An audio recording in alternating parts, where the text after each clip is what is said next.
So manze, leo tunataka tuanze hivi. Hii Kenyan industry imekuwa so tricky sana. Unapata wasanii kidogo hivi ukiomba collabo unyimane inakuwa beef. So tuanze hapo kwa Tipsy G na Toxic Lyrically.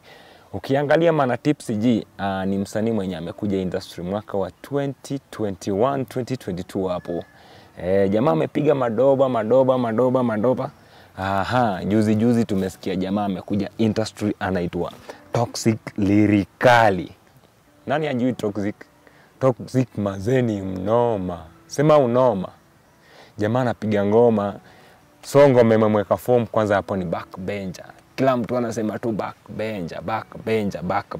Yaani jamaa si ati yako nyuma backbencher, lakini kusikiza ni mbele. Jamaa ako mbele mbaya. So kwanza kabisa Tipsy G alisema aliomba Toxic collabo. Unasema backbencher alikunyima collabo? Si alisema apige na Wakenya. Alisema hata Mario haezi. Alikunyima. Una insist. Sema ukweli. Una insist mazi. Ni ukweli ama uongo? Au insist. Alininyima mazi. Alikunyima collabo. Toxic aka-ignore collabo mara that. Meaning si kuringa, labda kiwango, si ndio? Ama collabo iombu hivyo, ama aliomba manually. Si hatuwezi jua, lakini kitu tunafaa tuamini ni collabo ya Kenya sahi. Nikidhani kama hoja invest do, sidhani kama mtu anaweza kupatia collabo. Alafu kiangalia channels za Tipsy G versus Toxic, pale YouTube unapata kwamba Tipsy G ni msanii ambaye ako na 102 subscribers. 102k, si 102 ile hundreds, 102k subscribers, 18 million views. Alafu bado utakuta last 3 weeks ameachilia doba, na hiyo doba inacheza 34k views. Meaning Tipsy G pia ni kijana ako consistent, lakini 3 weeks si mbaya. So ukiangalia mtu anaitwa Toxic Lyrically, Toxic naye ni kijana amekaa hii industry miaka 3. So Tipsy G amekaa miaka ngapi? 4. Toxic amekaa miaka 3, si ndio? Alafu unapata Toxic ako 288,000 subscribers pale YouTube, 50 million views kwa miaka 3. Alafu ukiangalia in the last 12 days Toxic ameachilia doba pale YouTube. Nikidhani kila mtu amepitia. Kama hujapitia unaweza enda uangalie. Toxic amewachilia doba. Doba yenyewe imegonga 602k views. 602k views. 12 days. Alafu tumesema Tipsy G ni 12 days, ni 3 weeks 34k. Wewe kuna challenge hapo, ama hiyo ndio ilifanya nani akakataa hiyo mistari haezi fanya ngoma na Tipsy G? Lakini kitu mimi naweza advice industry ya Kenya, kama watu unasikia Tipsy G amesema music yake sahi haezi fanya gengeton, ame-upgrade music inaitwa amapiano na mugithi. Yes, sahi afanyi abanton. So Toxic, kitu mimi naweza ambia Toxic ni msanii mfiti. Maybe akwa tu consistency. Hivyo nikidhani pia Toxic ajue kuongelesha wasee pia juu. Msiseme tu Toxic. Mwambie pia ajue kuongelesha wasee juu. Unaweza fanya hivi leo useme mazeni iko top mbaya, alafu ujikute next time ni wewe unaomba collabo na unyimwe tena maze.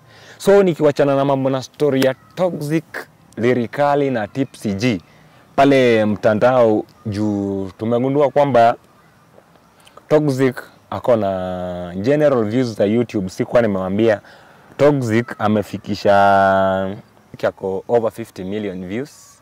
Alafu utapata nini Tipsy G ako 18 na Toxic alikuja nyuma, meaning Toxic the man is really working. So nikiwachana na mambo na Toxic, nikikuja pale kwa BN versus Khaligraph Jones. Hii ni kituro ambayo hatajamaliza siku 2. Unapata pale kwenye mitandao. Sijui niweze tu kuwasomea chenye Khaligraph Jones aliambia BN alikuwa amepiga picha na msanii wa Nigeria anaitwa Tams. So Khaligraph Jones akajitokeza pale Instagram akamwambia BN, manze hiyo picha umeforce. BN naye si unajua Waluya wenye wanakaanga. hawezi kuacha. Bien akakuja akamwambia Khaligraph Jones, ngamia wewe, wivu utakufia huko Ngong. Meaning hatuwezi jua kama ni beef ama kuna kitu inakuja hapa mbele, lakini ukiangalia hapo nyuma 5 years ago Bien amewaka na Khaligraph Jones, kuna ngoma kadhaa imepigwa hapo na ngoma ilikuwa hit.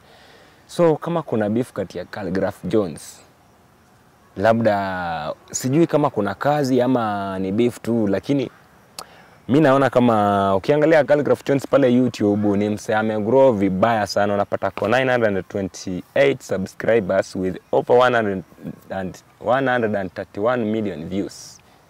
Alafu ukiangalia Bien alikuwa hapo Bensoul, ilikuwa inaitwa Sauti Sol ama Bensoul, ni Sauti Sol, si ndio?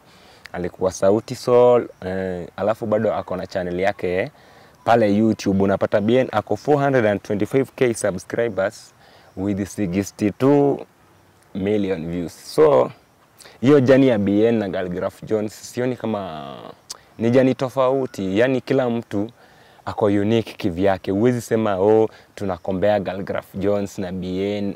Hatuwezi wakombea, watu wako top wote, si ati nini. Ukisema unakombea Khaligraph Jones na Bien unless kwa collab ya wimbo moja, lakini ukianza kukombea hapa obvious Bien sahi ni kijana anatuweka top. Kama wacha hata nini Kenya, Afrika, Bien anatuweka top. Kuna ile ngoma yake amerelease inaitwa All My Enemies Are Suffering.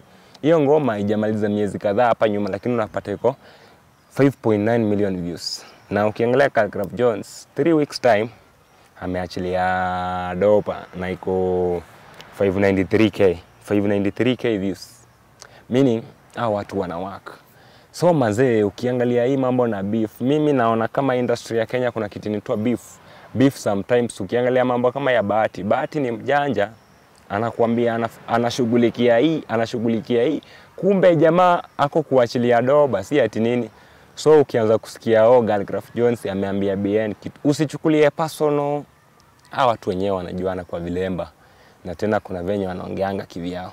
So mazee, kama wewe ni fani wangu, kama wewe ni nani, tumeanzisha hii podcast leo hapa, na tutakuwa tuna kila Thursday tutakuwa unanijoin hapa pale YouTube @MokhwaSihatkid, pale Facebook MokhwaSihatkid, pale TikTok MokhwaSihatkid. Nitakuwa nakuletea mambo shwari, yani kila kitu itakuwa inatukia Kenya. Mimi nitakuwa nakupashwa mazee. Usikuwa yani unakaa mbali sana.